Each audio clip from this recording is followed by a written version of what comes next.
Hey guys, Joey here, and in a second we're going to be bringing Chip Judd on to talk about people getting burned out with stress and too much on their plates from having a bunch of little crumb snatchers running all over the house, all the way to being corporation owners to pastors and all that. We talk a lot about pastors given that we're both pastors, but at the end of the episode, he's going to be talking about a new endeavor that he's doing that I highly recommend that you refer to people or check it out yourself. If you are breathing and you deal with balancing a lot of stuff and figuring out how to do it all and maybe how to get rid of some of the stuff that you're doing and just enjoy life a little bit more with a lot less stress, hang on to the end of the episode.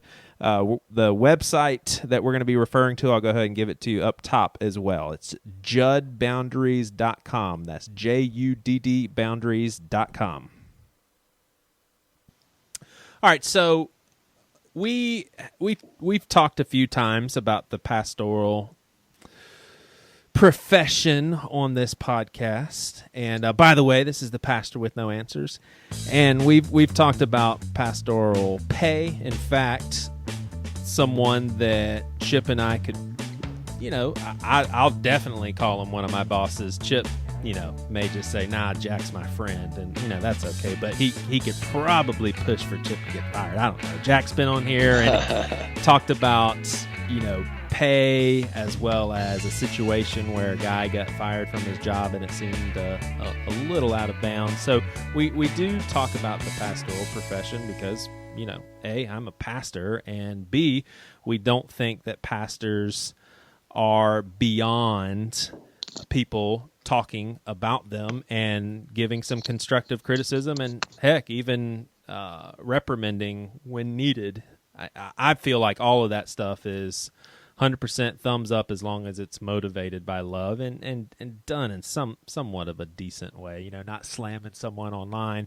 So I'll just say how one part of pastoral discussion or discussions about pastors is that, there's a lot of people that say stuff like, oh man, Joey he's just so awesome. He's there for us. He's always willing to help. And man, there's just so many things on Joey's shoulders, so many thoughts in his head, so many people that he has to be wondering about, and all these sorts of comments about me and me being this hero. And obviously there is a part of my ego that enjoys that. There's also a part of my logical thought process that I don't like the fact that I enjoy that. And then lastly, there is a rationale in my mind that's saying that this isn't true either. I'm not this hero. I'm glad that I'm appreciated. I'm glad that people can see that I care, but I'm not this hero. Now, the flip side of that would be people that my grandma is a rough example to use because of, she's just in a completely different generation, but it's still comical. She asked me one time, she's just like, Joey, you don't even teach on Sunday mornings. What do you do all day? And so you obviously have people that seriously wonder what in the world is going on in my life and how in the world can I have a full-time job off of what I'm doing. And so there's just all sorts of different misconceptions of my job and what I'm doing. Bottom line, I don't like either one, and I shouldn't care at all, but I do care what people think. I don't like people seeing me as this unbelievable hero because I think that's unhealthy, even though my ego likes it sometimes. And I also don't like people thinking, oh, wow, that's the easiest job in the world. That must be nice. I feel like there's pastors that get away too often with saying something along the lines of, man, I'm burned out. In fact, I'm pretty sure it's on paper that there's some pastors that have cheated on their wives, and part of their confession was that they were just going at such a fast rate and with no time taken off, and they were just doing too much of Jesus's work, and they were burned out, and they made a bad decision. So some of the issue that I have with that terminology and what I want to talk to Chip about is the whole I'm a pastor. I've got so much on me and I've burned out. Because what my mind immediately goes to is, well, what about the person that has perennial back pain because they're digging ditches all day and that's just their lot. They can't change their working situation. That's what they do. Or the mom that is a single mother, husband passed away or left her or whatever, and she's actually trying to go to school to provide a better income so she can take care of her kids, but at the same time she has to work, and her parents aren't in town, so she has to take care of the kids and be home in time for school and all that sort of thing. It's just, I can't help but thinking there's a lot of people that have it way worse than pastors, and so I don't like the whole burnout thing because we're so burdened by people. Now, at the same time, I do feel like I've been in seasons where everybody, for good or bad, I don't know if this is my fault, their fault, or what, but I am kind of leading the way with very emotional situations. Now, I try to resist an unhealthy level of that by making sure people know I'm not this hero. I'm here for people, and I do think that I'm pretty good at being with people while they're in pain, and I think that's something that, maybe God's just given me. But I have found myself in seasons of time where I'm just like, I just am depleted, and it seems pretty tied to just the deep emotions that go along with people's pain and all of that. But I also don't think that that's obviously exclusive to the pastoral position. There's a lot of people. I mean, just a paramedic worker that sees senseless death and accidents all the time. But how I want to start this conversation with Chip is, do you feel inclined to defend the pastoral position from the stuff along the lines of, man, that's such an easy job, they get paid money, and what are they doing? They get to meet with people at Starbucks, and for those that teach all the time, they get to just sit there and read their Bible and research and come up with an awesome sermon. Like, do you feel almost compelled to defend pastors because they do have a lot on them and they do have a lot of emotional turmoil and burdens and all that stuff? Or do you feel like, no, there's a lot of validity to that, and let's go that direction? What's your response to my little monologue there? Joey, I would say I am honored beyond words that this is important, not that I'm in the ministry, but I'm honored beyond words that I am able to do something on the outside that matches the way I'm wired on the inside and get paid for it. Yeah. It happens to be ministry. So what I'm really trying to say is I am not one of these guys who thinks I'm in the most holy calling.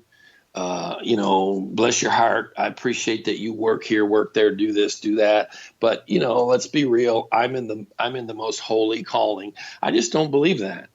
I believe the issue is simple. Are you being the person and doing the thing with that God has asked you and commissioned and equipped you to do? And if you're being obedient to God's, assignment, then what you're doing is as holy as mine.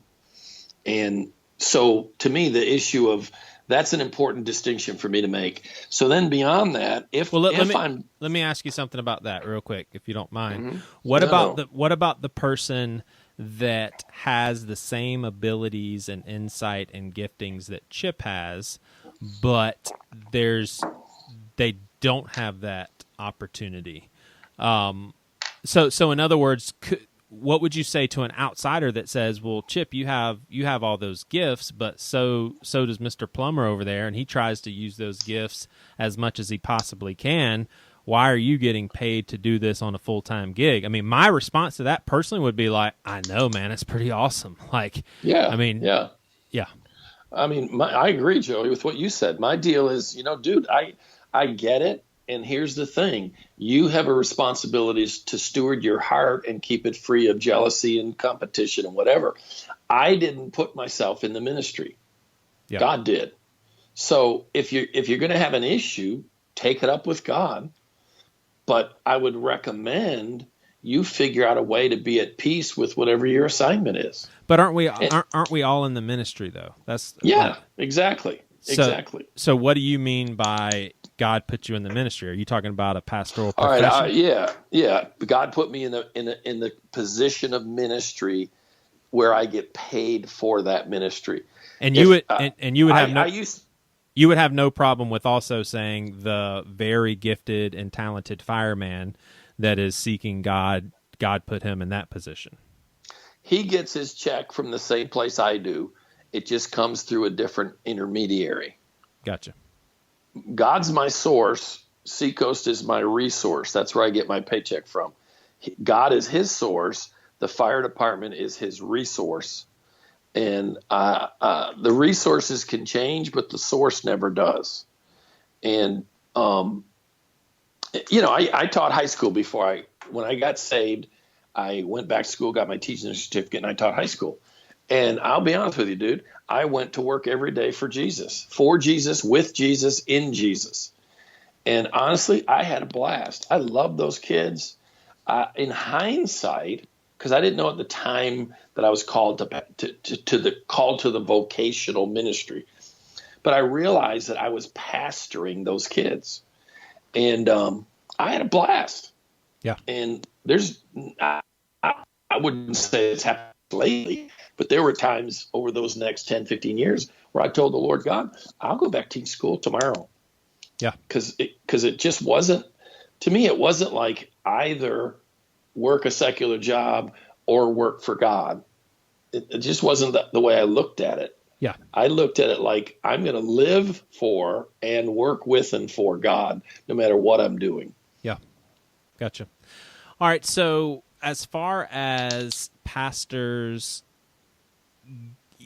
pointing to their busyness as to why they had like a big time, I'll say, slip up in their faithfulness to their wife, that has been done, right? I mean, I'm pretty sure I've heard a pastor live actually say that, like, I was just going nonstop, just so much ministry, never taking a break.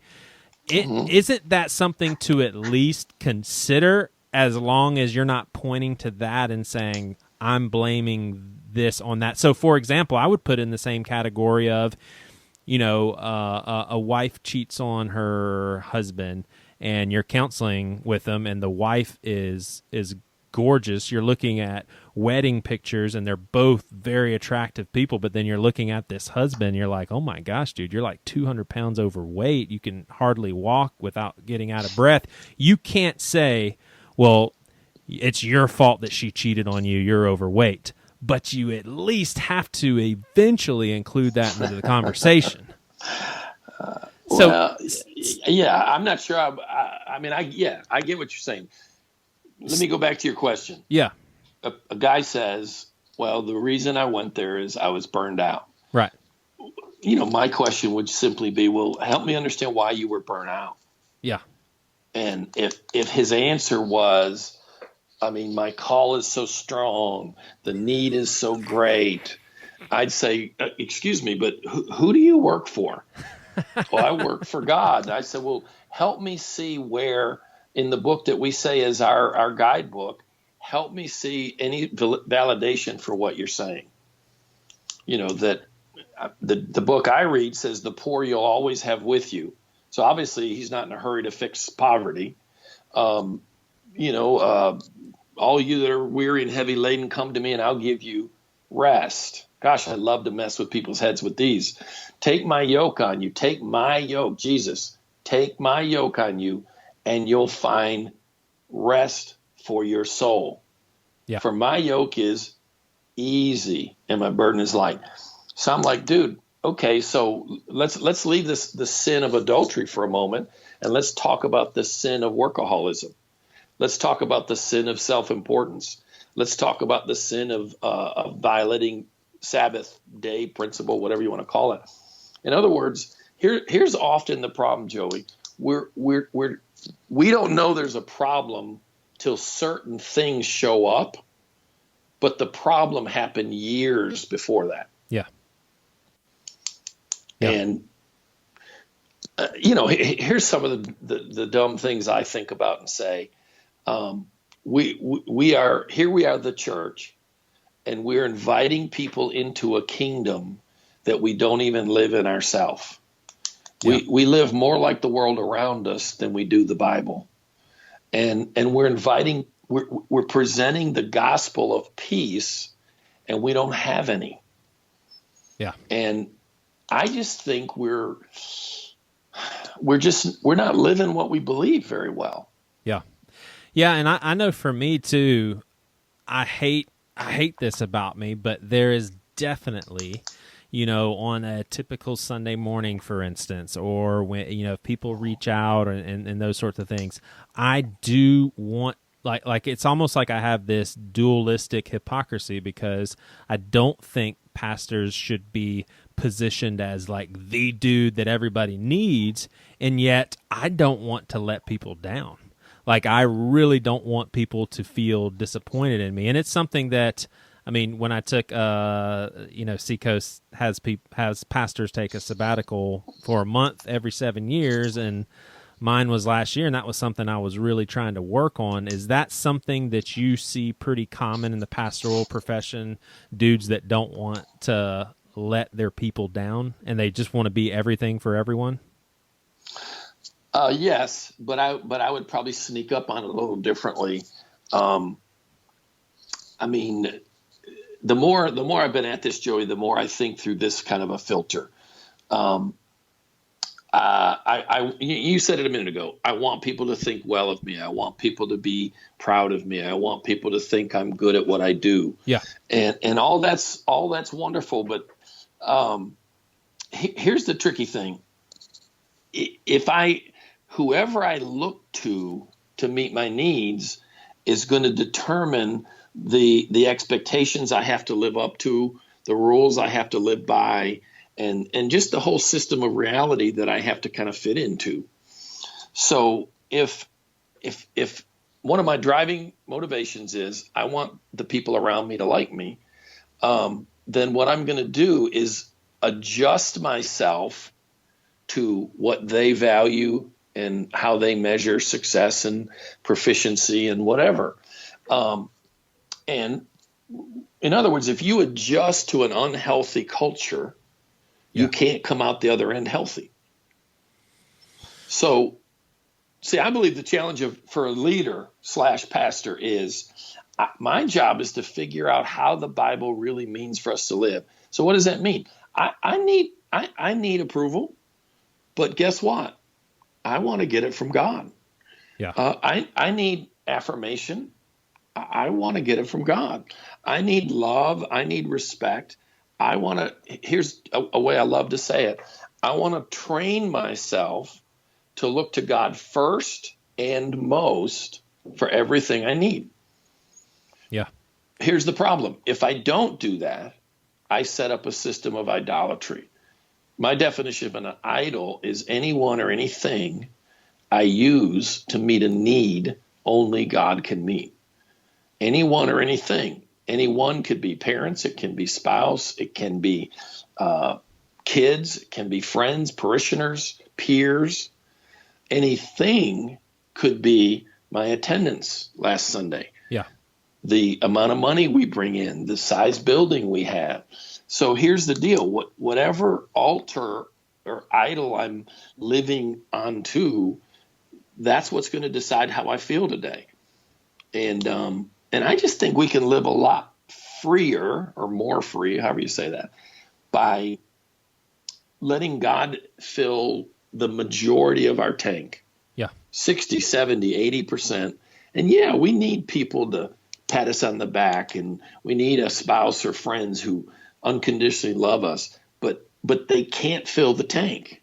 Right. So you would call those needs? You're comfortable with saying that, like as a Christian, that we do need man's affirmation? Oh, I said affirmation. You added man to it. I would say, maybe not, Joey. Like a word game I played with myself when I was learning some of this stuff. Yeah. Is I would play this little word game. I'd be getting ready to go speak in a church, and maybe it's a bigger church than I've spoken in before, and I'm feeling those jittery, nervous, insecure, or whatever's. And here's what I learned to do. I would say to myself, I want these people to like me. I want these people to think I'm a good communicator. I want them to say nice things about me when I'm gone, but I don't need them to like me for me to be okay. Yeah. And it just did something in my heart. It, you know what I'm saying? It just kind of did something where I wasn't lying to myself. Yeah, I like it when you come down off this platform and they say, dude, that was a good message. I like that. Right. But I don't like needing that. Right. Does that make sense? Yeah. Yeah, it does. It does. Do you think pastor, or do you think people pleasers are attracted to the pastoral profession? Like, do you think there's some relevance there? I don't know that I'd say that. I would just say unhealthy people in lots of different ways are called and invited and respond to the ministry, and they bring their issues with them. So if I had a father I never felt like I pleased, I never felt like I made him proud, then maybe that translates into I've got to build the biggest church, the fastest growing church. I've got to have the most followers on Twitter and Facebook and Instagram. And every time I get around guys, when I walk in a room of my peers, my fellow pastor friends in quotes maybe, I'm automatically comparing and figuring out the pecking order. Let's see, he's got X number. I've got mine's bigger than his, but his is bigger than my church, and and again, that kind of stuff is. Here's how it would be couched. Well, that's just how that's my vision, and I'm just excited about building the kingdom. Well, that might be part of it, but it's only about 10%. The rest of it is you get your self-worth, your identity, your sense of value and importance from where you fit in this game and how it keeps score. Yeah. And that's what gets us in trouble. What gets us in trouble is like I love, cute little sayings. Whoever's words and expectations define you and drive you. Whoever's words define you and expectations drive you is your God. Yeah. So, if you've bought into my value is in, professional success, I don't care if you're a plumber or a pastor, you're going to run over and through warning signs because all you can see is getting that part of your need met. And my deal is, what if you learn how to get that need met correctly? And then you woke up and realized, I love what I do. Yeah. I do want my church to grow. But what if you were able to say, but you know what? I don't need it to grow for me to feel good about myself. Yeah. No. That's what gets us in trouble. Yeah. Yeah, for sure. All right, well, let's talk about this whole burnout thing. Do you think it's an overused word in ministry? I mean, I would probably say it's it's going to sound like I'm giving you a double-tongued answer. I believe it's overused in some sense, but I believe it's underused in others. Okay. And here's what I mean by that. The garden variety, I'm tired, my vision's a little blurry.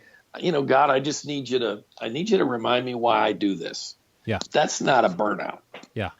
Here's the key. If you're going to use the word burnout, it has to have physiological components to it. Yeah.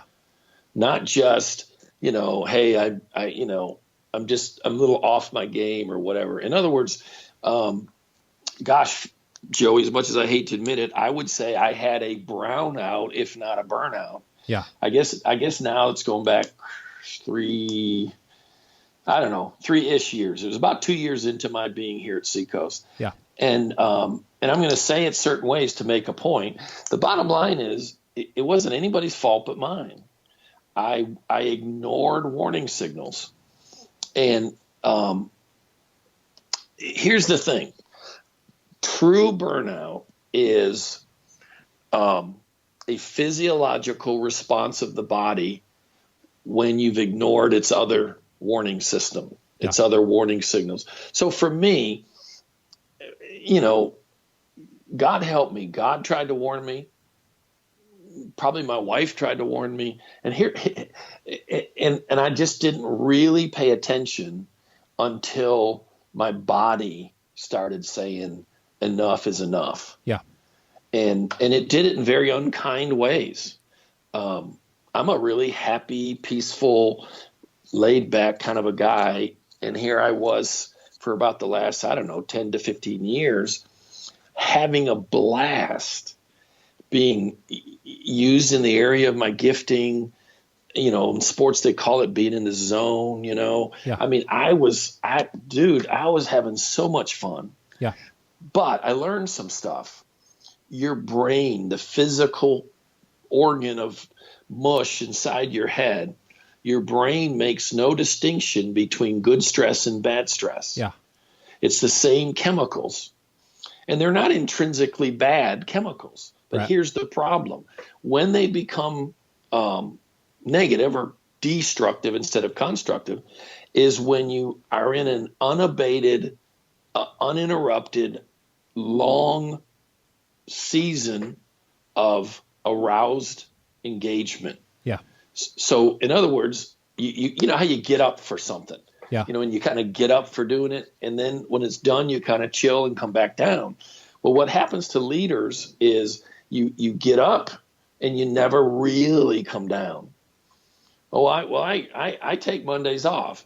Yeah, and you think all day about how crappy your message was on Sunday, and you think you get on Facebook and Twitter and look at things people are saying, and why didn't I have that many responses? And in other words, no, you're not coming down. So here's what happens. We'll just group it under the word adrenaline. There's more involved than adrenaline, but we'll just say adrenaline.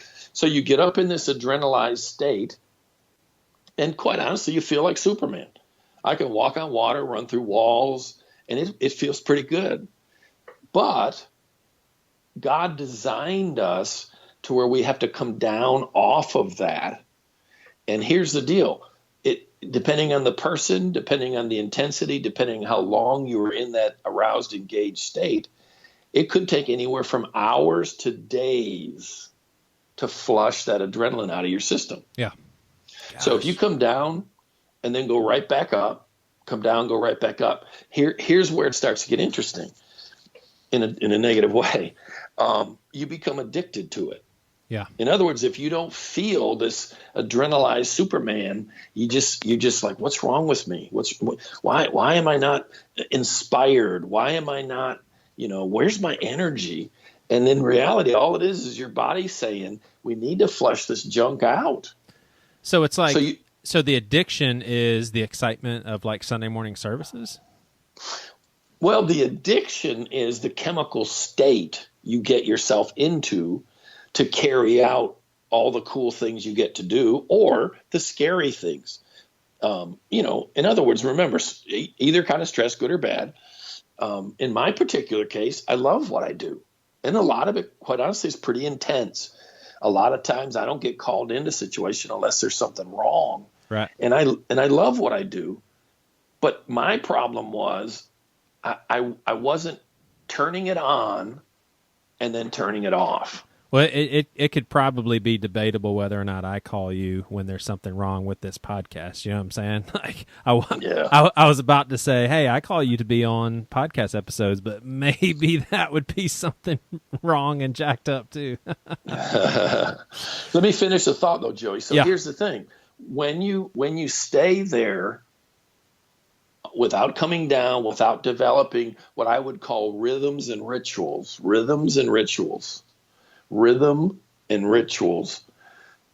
when you don't do that, and again, if this isn't clear, tell me. Yeah. What happens is the emergency switch gets stuck in the on position. And now you're entering into burnout. Gotcha. So think about it like this. The whole system's designed to recognize a moment of danger or challenge, just supernaturally almost equip you to deal with it, and then you calm back down. Yeah. Well, if you stay up there, you're in this state of emergency, and guess what happens? Everything becomes an emergency. Hey, will you take out the trash? Oh my God, you're asking me to do stuff all the time. What do you mean will I take out the trash? Do you not know how hard I worked today? Are you serious? Yeah, you over-respond to everything because chemically your brain is stuck on high alert, engaged, aroused. And what happens is everything starts looking darker. Everything starts looking threatening. Why did Joey say that to me? Yeah. I wonder what he meant by that. You know, he had a weird look on his face. I wonder why. And you're like, I've known, Joey, blah, blah. You know what I'm trying to say. So it's this cascading effect. And then there's physical ramifications. You may have panic attacks, which I did, and they're awful. You may have what I would call tornado-like renegade negative thoughts. And you just have this like horrific. And I mean, you're sitting there thinking to yourself, I'm not like this. What is going on here? Yeah. And what it is your physical organ, the brain, is just done. Yeah. I'm done living in this state of alertness all the time. So, and part of the reason why I wanted to have you on this episode too is to tell people about something new that you're embarking on that really focuses on this and helps people have boundaries and that sort of thing. So I want to get to that in a second, but I think what's relevant to that, and so you can incorporate it all together. How do people turn it off, and how do, like, people that are listening right now, and you and I are on the same page, Chip, that this is not just pastors, correct? No. Okay. Yes, absolutely. So anyone who's listening that you would characterize your life as busy, how do you know if that off switch is stuck on? How do you turn it off? I mean, I would say one step is recognize what I would call a victim mindset. In other words, catch yourself when you're saying things like, why do they keep doing this to me? My job requires it, whatever. Just shoot victim mindset in the head and take ownership of, if I'm tired all the time, it's because of choices I've made or continue to make, and own it. And gosh, it's going to be way more complicated than we can talk here. Here's the thing. And again, obviously this isn't true about everybody, but most people's stress is compounded by the way they think, the way they process life. There are people that are genuinely over busy. Most people, it would not be the truth. Because some of the very people that talk about how over busy they are spend 2 hours a night watching television. and again, I'm not saying spending 2 hours a night is sinful. I'm saying you have more time than you think you have. You're probably not using some of it well. Yeah. And that would be true of myself at the time. But so part of it is recognize that, and then start catching yourself just reacting to life and treating everything like it's an emergency. And it's, again, I hate to have to try to break it down so fast, but for instance, one of the things in hindsight, when my wife and I had walked through that yucky period with me, one of the things we realized was, I was busy, but I wasn't over busy. Yeah. But Joey, here's an interesting thing. You know what we recognized? When I was in a moment, I was thinking about the one I just left and the one I had coming. So what I was doing was pulling yesterday's stress and tomorrow's stress into today. Yeah. I was dealing with things that I don't have to deal with till 2 weeks from now. Yeah. But I got to speak over here in 2 weeks, and I've got to fly there, and I've got to meet with this church and work through this. Well, everything I just said might be 3 weeks out. Right. But because of that adrenalized danger thing, I was constantly thinking about all that I had to do. Yeah. And one of the remedies was, I picked up a phrase that I absolutely love: thought awareness training. Thought awareness training. And one of the things I started to practice was to be really vigilant about monitoring and managing what I'm thinking about. Yeah. Just yesterday morning, I felt a little stirred and out of sorts. And my wife and I are doing, we're doing a year in the Word with the church, and we sit down and every morning and we drink our coffee and read our Bible for the day. And then usually we'll pray and journal and whatever. So I'm sitting there yesterday and I feel kind of distracted and I'm reading. I'm thinking, gosh, man, I can't focus. And so I finished my reading and I'm sitting there kind of spending a few minutes with God. And I sense, just be chill. Don't be rolling into all these prayer requests. So I just sit there and I just get real chilled, and it starts to work, and I feel really chilled, and I start like, oh, this feels nice, and I hear this little nudging thought: why haven't you been doing this? Yeah. And I'm like, what? Why haven't you been cleaning your plate every once in a while, and just sit like you don't have a care in the world? Wow, I haven't been doing it, have I? And as soon as I kind of I was just like, there's nothing coming today that I can't handle.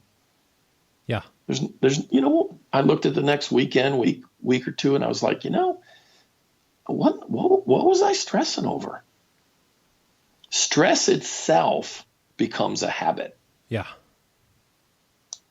Did that make sense? Yeah, it does. And it's just so, it seriously, it feels like a net or a spider web that you just get all tangled up in, and next thing you know, you're just like, I don't know how to get out of this. Like there's seriously times, and I kind of liken it to, if you're working on, so I feel like I'm kind of getting older. I know a lot of older people like you think I'm really young, but I think I'm old. So you take an older computer and you pull up a bunch of programs. Next thing you know, it starts to slow down a little bit. Next thing you know, you see, if you're on an old Mac, you see the little rainbow circle going around. Everything's just like slowing down.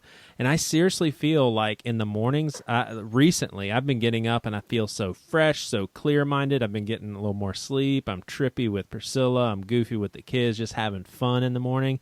And as the day wears on, it's like I'm opening up so many different programs and thinking about so many different things that it seriously does start to trigger like a heaviness that seems more chemical than anything, because it's just like my life isn't changing.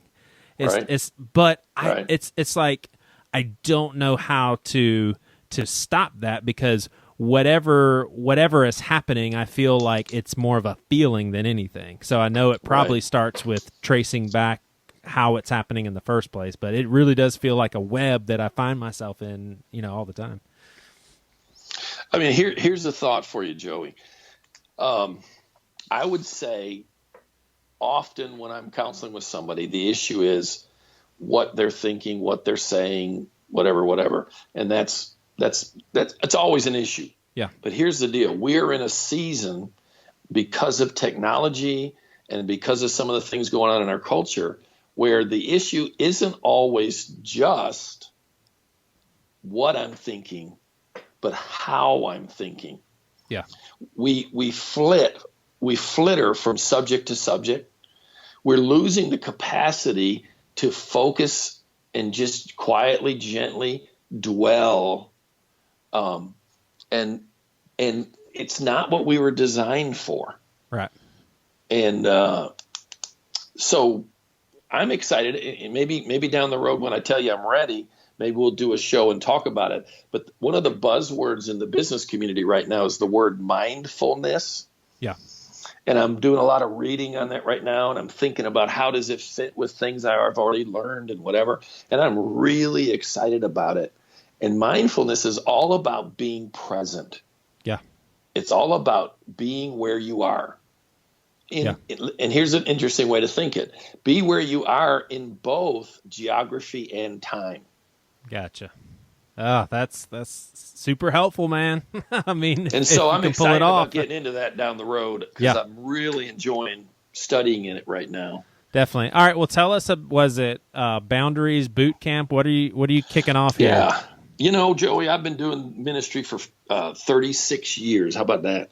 And I'm only 25. But you know, if you'd have told me 30 years ago that the teaching I'd be the most known for was boundaries, and I have a hula hoop around me, and I talk about, you know, learning to say no, and self-care is not selfish, and I've gotten insane feedback. I mean, from my own wife and friends about how helpful it is. So, you know, finally, what I'm going to do is we're going to do what we're going to call Boundaries Boot Camp, and it's going to be 4 live web sessions where I'm going to teach a bit, and then obviously it's going to be through the internet. So we're going to have a friend of mine's going to be helping field questions and stuff. Yeah. So I'm going to teach, you know, 45, 50 minutes and probably have some interaction in the middle there somewhere. But then he'll be gathering questions, and we'll have some dialogue and Q&A at the end. So we're going to do that for 4 weeks. And then after that, once a month for the next 2 months, we're going to have a free follow-up. I say free. It's going to be part of the payment for the whole thing. Yeah. But we'll come back once a month for 2 months and just help you process, what am I doing with this? How am I doing? Do I understand it right? Am I applying it and revisiting it? So here's the deal. In about a week or so, we're going to start doing free this free web event. And all I'm going to do is give everybody a taste of it, teach some stuff that's really going to be helpful in that free event, and then it's going to open the door for some of the other cool things we're going to do. And here's the thing, man. I have never in 36 years of ministry gotten more feedback on any teaching I've ever done. Oh, yeah. It's so simple, but it's powerful. Yeah, definitely. I mean, you're coming to hang out with our staff next Monday and talk about this sort of stuff. Would this be something that's applicable to any and everyone? Or are we talking just to ministry workers or what? Oh, it is phenomenal in a ministry context. But if you're a man, a woman, a mother, a father, a husband, a wife, a daughter, a brother, an uncle, an aunt, an employer, an employee, anything else, if you breathe air and relate to more than one other person, it will be helpful. What is there? Do people just follow you on Twitter for more information? Do they go to a website? All that'll get you there. But here's the websites that we're going to use temporarily for this. It's my last name, Judd, Judd, Boundaries, Boundaries. So JuddBoundaries.com.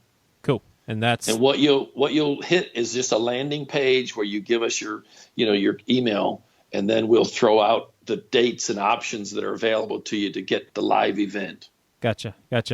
Well, here's my take on it, listeners, is life is short, and I find myself all the time, in a place of like, gosh, my life is pretty good. I've got 4 kids. I got a wife that I enjoy. I'm in a decent season of my life, and I'm not even really slowing down to enjoy it. And so whenever I do spend time with Chip over here and we talk specifically about these things, the 2 words that I would describe it as is profound and simple. It's like you just said some things like self-care is not selfless. I mean, that's selfish. Yeah, it's not selfish. Yep.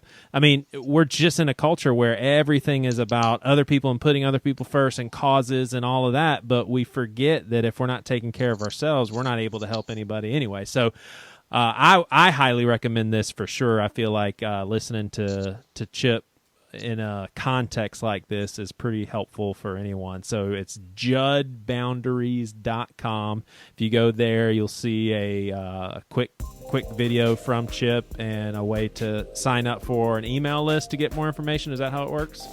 Yes, exactly. Yeah. Awesome. Yeah, man.